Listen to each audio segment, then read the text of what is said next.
What's up, you guys? Welcome back to my YouTube channel. If you're new up in this place, my name is Ntwanie Ngomane, and if you're joining us again, thank you so much for coming back.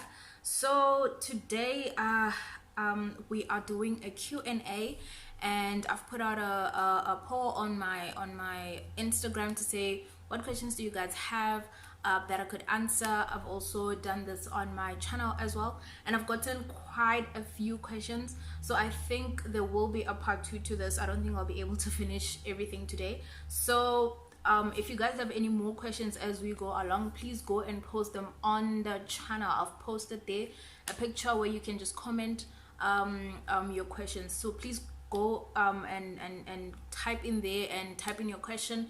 I will address the questions from the channel on the part 2. So this part 1 is only questions that I received from my Instagram, right? So let's not waste time. I think let's get back up to this. I am back in Joburg. I'm so glad to be back, but it's so cold. That's why this video is coming out a bit later, because I used the weekend to travel from my house back to my place. So I am shooting this quite a bit late. It will probably be out tomorrow. Today's Sunday. It'll probably be out on Monday. Anyway, let's get on to the video. So I received a question, and it says, hi, what other career would you have pursued besides the CA one? Now, I don't know. I think I would have done engineering. I think I would have done industrial engineering at tax still. It just, of all the engineerings, I think industrial is the most a similar one to finance and accounting, so I probably would have done industrial engineering. The second question says, does CTA have levels like CTA level 1, CTA level 2? If so, please explain the difference. So CTA does have levels if you're at UNISA. At every other university, I don't think CTA has levels.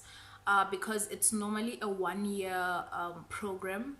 So most universities make it a 1-year program, but UNISA does have CTA 1 and CTA 2. So CTA 2 would be the equivalent of what every other university is doing. The 1-year program that other universities have, that would be CTA 2 in UNISA. So I think CTA 1 could be sort of a repeat of 3rd year for people who did like BCTA or people who didn't qualify well. I'm not very sure. I'll clear this up in part 2 of this video. I will remember that. The next question says, what's your greatest fear? Okay, so my greatest fear, it would be losing my parents, guys. Yo, I love those guys so much. If I were to lose my parents, I would die. I know I probably wouldn't die, but like, I don't know, I don't know what I'd do, but like losing my parents is my greatest fear. Yeah, man. I can't find anything that compares to losing my mom and my dad. The next question is, how did you get through uni doing accounting? Were there any groups you joined? I honestly didn't join any group. I've always been the kind of person who like studies alone, attends class. Obviously I did have friends who like I'd sit with in class, but we didn't have like, hey groupie, let's go study type of thing. No, I didn't. Not in undergrad anyway. When I was in CTA, I met a friend of mine, and you know, we were struggling together, so we decided to just study together, but it wasn't any group type of thing. But how I got through it honestly was just being honest with myself, doing the best that I can, and just, you know, talking to my parents and prepare them for what I'm going through and for what could happen at the end of the year. I think it's easier when, you know, you work with your parents or your guardian or whoever you trust in this process, so that when you, unfortunately, maybe if you fail at the end of the year, they know that you were experiencing difficulties, and you know, they can push you and motivate you and stuff like that. But no, I didn't join any groups. I think maybe if you're a group kind of person, you can find other people who are sort of doing the same thing, and you guys can study together, motivate each other, and yeah, I think that's good. Next question is, What fueled you and what still fuels you during this journey? Where do you draw motivation?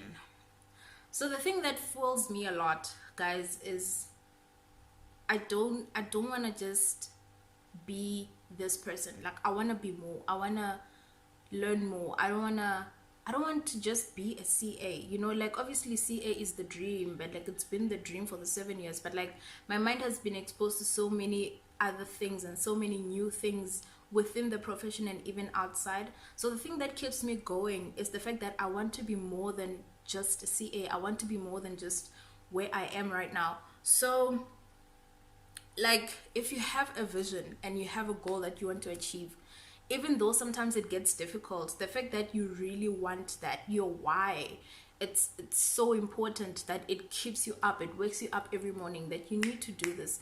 If you want to be more than just a CA, then look at every other aspect that you can get into, every other thing that you can be, you know. So I think what fuels me the most is my why, and that is wanting to be more than just an average CA, or wanting to be more than just, you know, a graduate, just somebody with a degree and an honors. Like, I want to be more than that. I want to be more.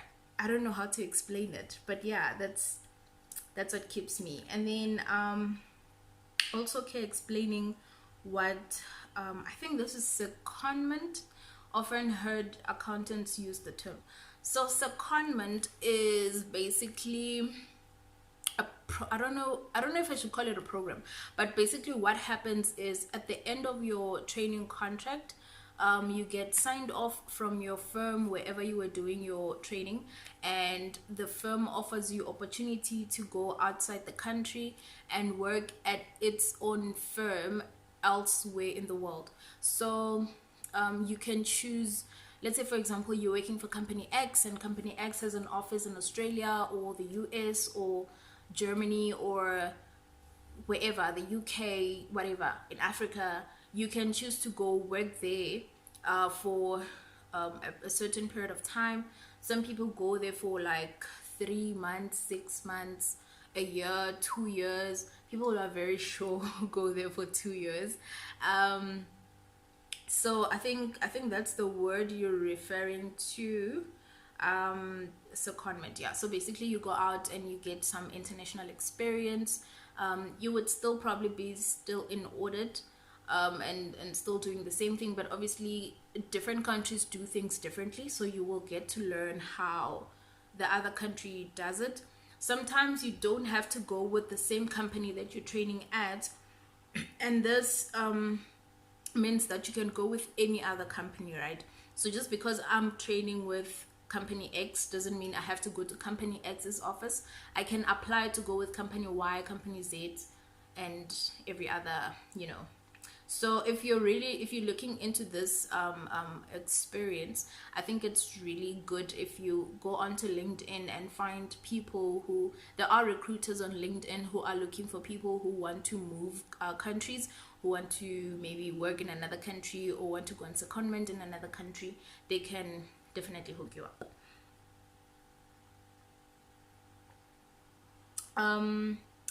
The next set of questions, I have one that says, what are the 4 words that define you and you live by? Whew, okay.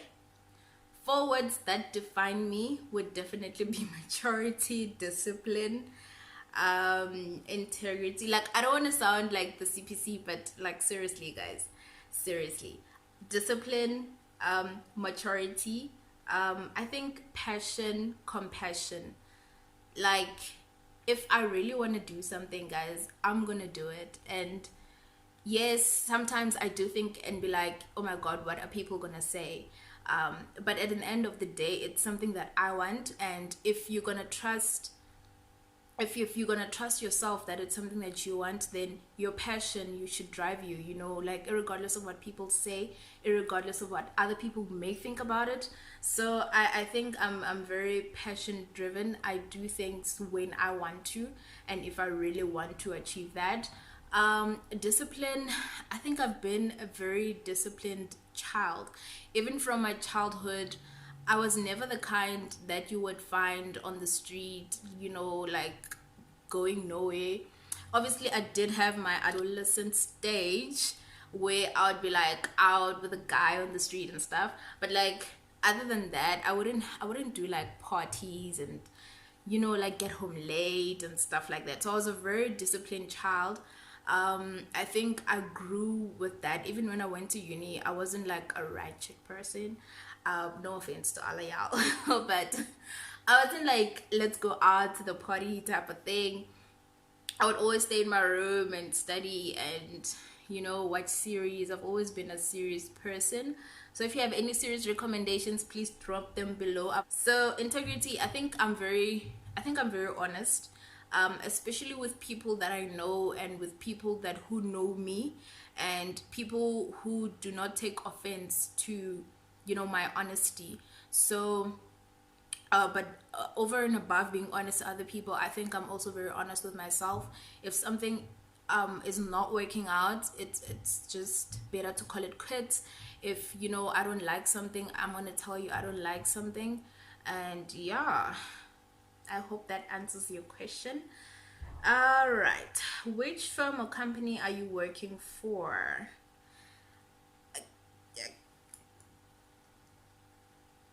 Okay, look, I don't know if I should say this on camera, but you can find this out if you go into my LinkedIn account. Let's just leave it like that. Hey, this is accounting related. Is an average of 65% good enough? Yo, you guys, undergrad 65% is great. Okay. When I was at tax, we had a professor who always used to tell us that, guys, you need to aim for the stars. Like, your marks need to be high, because the higher you go in your degree from first year to honors, the lower your marks are gonna drop. So he just said if you start off in first year with a 50, you're probably gonna end up in CTA with a fail. So I think 65 is very good, especially in your undergrad. Also in your CTA, 65 is really good. If you can get that far, it's great. I just don't know how easy it is to get a 65, but I was never really like the A student at varsity, so yeah.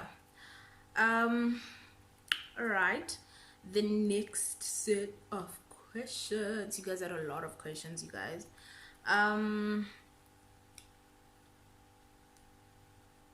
Okay, this one says, what is your motivation in life and what do you stand for? So I think I've already sort of answered this one. My motivation comes from wanting to be more, and maybe this is not clear up enough for you guys, but to me it's like, there's you have undergrads, right? You have, no, not undergrads, you have graduates, and you have people who are working, and you have people who hold certain designations and have certain standard or esteem in their careers, right? I just basically want to be known for more, for doing more, for just going the extra mile to improve myself, going the extra mile to be more than just a CA, to be someone who you look up to and be like, wow, this person has done so much in their lives. They've helped so many people. They've touched so many lives. They've uplifted so many people with them. And that's my motivation. That's where I draw inspiration from, to say one day I want to be up there and I want to look at everyone around me who I have come up with. I don't want to be up there and then look down and like everyone I love and everyone who's walking the same journey is still down below. I want to look around, because if you're looking around, then that means those people are in your same equal space, like you're within the same environment. So I want to pull people up with me as much as higher as I can go. I want to be more than just a CA who is in business. I want to be the CA who mentors. I want to be the CA who you look up to. I want to be the CA who you look and be like, wow, this person has done so much for me, has done so much for the community, has done so much to uplift young people in the same journey, and maybe I won't be able, to get to each and every part, each and every person, each and every profession, but the little and the few people that I can get to rise with me, that would be great. So next question is, what are the chances of being in the Big Four and working overseas after articles? The chances of being in the Big Four is very high. Well, let me not say very high, but it depends on you and what you want. So if you want to be in the Big Four, the chances are very high. They're always looking for people, but your chances are higher if you've completed CTA. Quite a few people ask me, like, can I come into audit firms if I don't have my CTA, or if I'm doing CTA part-time, and where can I apply, which audit firms can I apply to do my articles while I do CTA part-time? You can. There are audit firms that take people who are still busy with their CTA, and there are some audit firms also who do not take people who are still studying. So it depends what you are doing at the moment, but chances of getting into an audit firm are very high. They're always looking for trainees, as long as you meet their criteria, as long as you feel comfortable with working for that company. And yeah, I think it's a good chance for you to work there.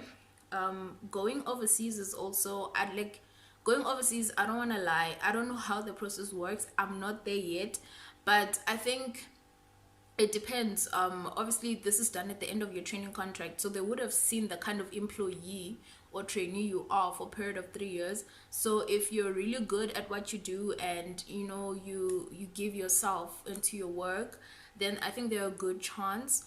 Also, if you pass your board exams, there is also a good chance for you to go overseas.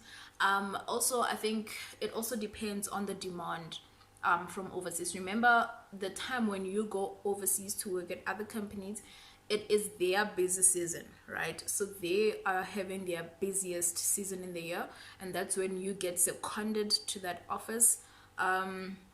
It also works the same way when you guys are busy this side in South Africa. There are also trainees overseas who get seconded to our offices. I know I've worked with people from Nigeria, I've worked with people from Ghana, who were seconded to the office during our busy season. So I think there's a very good chance, man, as long as you do your work and you go an extra mile and you meet the criteria. Sometimes they want you to have all your competencies. Obviously, I don't think you can go overseas if you're not signed off on your competencies, so you need to get those. Yeah, I think there's a good chance. Okay. Yeah, I think that's most. Oh, one last one. Okay, this is a good one to end the video, the part 1 of the Q&A. So this one says, when did you decide you're gonna stay with short hair, and why? Okay, so I've always been a short hair person, straight from my preschool, actually. In preschool I had short hair. All throughout primary school I had short hair. I used to be the kind of girls who do like SKL. Guys, you remember SKL? Yo, I was the girl. I was the girl I thought I was. Okay, so I used to do that, and then I think I got a bit tired of it. And then when I went to high school, you're meeting up with boys now, you think you're the girl. So I grew my hair then. I grew my hair throughout high school, and then like I'm very bad with routine stuff, guys. Like, I'm really bad with routine. Okay, I can't keep routines. Like, I try, but I can't. So I couldn't keep routine with my hair, like the whole washing, moisturizing, shampooing, conditioning, because I didn't relax my hair. I had natural hair, so I couldn't keep up with that. It just seemed like so much work to do. And also plaiting, I used to plait a lot because I didn't like combing and washing and all of that. So I used to plait a lot, and when I got to university in first year, plaiting hair was expensive in Hatfield. So I just decided to cut and go back to short hair, because I literally spent like 50 rand a month. sometimes 50 rand in 2 months if I don't cut it as often.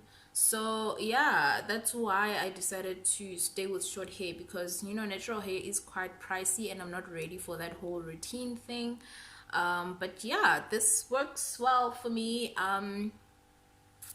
Yeah. So I think we can end part one of this Q&A here.